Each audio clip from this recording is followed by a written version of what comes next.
Hey there, I'm Kara Suboy, CNETnews.com. I'm joined by Jim Louderback, CEO of Revision3, who over the Memorial Day weekend, unfortunately, site went down. You guys got hacked. Well, we had a little bit of a problem. We weren't necessarily hacked, but what happens is we had a flood of packets delivered to our devices that sit on the outside of the network, and they basically went down because they got too many of them. So to us, it kind of looked like a denial of service attack. And I guess we can't really call it hacking because there's a lot of legality that goes with using that word. To me, hacking is when you sneak into a system and kind of change it around and do that. Denial of service is a little bit different. It's more like just tossing things at somebody so quickly that they can't keep up. And you know who did this? Well, yeah, we trace the IP addresses down. Any packet on the internet has sort of where it's going, the address, and where it came from. Most of them, 90% of these things, came from a company called Media Defender. And where are they based? They're based in LA. And they have some big name clients. Well, I don't know who their client list is right now, but in the past, they work with the RIAA, the MPAA, Warner Brothers, and various. So their job, what they're in business to do, is to help protect people who own copyrighted content on the internet, and they do this in large part by spoofing torrent networks. So, I have no problem with their business and the way they do it. I think trying to protect people who hold copyrights is an admirable thing. Sure. What they did was they worked through the torrent server that we have to put their spoof stuff out there. Once we locked it down, their servers freaked out and started sending all these packets at us, and that brought us down. So they're saying that yes, they did do it, but they did not intend to shut you guys down. Right, and that they didn't really send a flood of packets to us, that it was just a couple here and there, but we've got the proof, and we just posted less than 0.2 seconds of what happened over that time period, and there are over 100 packets coming from their servers, and that's less than 0.2 seconds. That's like 5,000 a second. What's the legality of this? Where do they fall as far as right, wrong? I'm not a lawyer, I'm not a cop. First of all, it's kind of unethical to use our servers for that. I mean, we would love it if they had just said, hey, guess what? Your server's open, there's a potential that people can use it as a way to create indices to copyrighted stuff that's being traded illegally. You ought to shut it down. And we would have done it in a minute. So, first of all, I kind of take offense to that. Like, sure. Tell us, please tell us.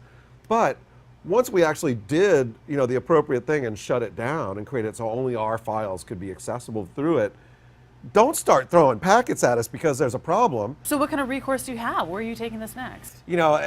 There's not really that much. I could send them a bill, which I probably will. They're certainly, were they malicious? I don't think you can say that. I did contact the FBI before we knew what was really going on, and they'll probably look into it. There really isn't that much recourse for us. There's a big difference between new media and old media. In the new media world, we use things like, we believe that that our viewers want to be able to use it and watch it any way they want, that it's open, that it's in their control. We don't have DRM. We set it free. We use the Creative Commons license. We like to call it open source TV. Sure. We set it out there and they can watch it anywhere, anytime, any device, any service.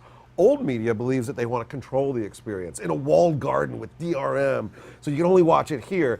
And basically what we see here is kind of this clash between new media, which is the viewer is in charge, and old media, which is the people who created are in charge. And this is just an example of a company, I believe, that's designed to protect old media, not even realizing that these things can be used for legit purposes for new media to create the new world of the way that people consume content. And when I look back at it, and after I get over the angst of this weekend we had, and this I can't believe they took our company down, is that this is just one of those battles, just like the writer's strike was with the new media content, old media. It's just another one of those battles over what's going to be a wrenching 10-year change between, as we move from these sort of rigid old media models to the new world of anywhere, anytime, any device, any service, and putting the viewer in charge. If you're in the business out there of trying to defend existing copyrights and you're doing it by trying to tweak or take advantage of loopholes in existing networks, check your programming to make sure that when something changes, you're not affecting a legitimate business. Yeah. Because that's what happened to us. And we lost 3 days. Wow. Yeah, this is really, like you said, the fringe of the new media. We've got to get some things figured out, so this doesn't continue to happen to small businesses or businesses with a heart in the right place. Exactly. Yeah. Well, Jim, thank you very much. Sure, thank you. I hope the site stays open. Oh, it's better now. We took Okay. care of it. Phew. Well, no, the cool thing is that, I mean, it happened the beginning of the Memorial Day weekend. We couldn't reach anybody at their ISP. We couldn't reach anybody at the company. By the time we did get to them on Tuesday, when they finally picked up their phone, they basically were like, oh, they were shocked and they stopped it. So, an hour and a half later, it was done, but the damage was done. The damage was done. So, yes, they responded as soon as we told them, but we shouldn't have had to do that to begin with. In the first place. Yep. Absolutely. Thanks. Sure. Good luck. Kara Boy, CNETnews.com.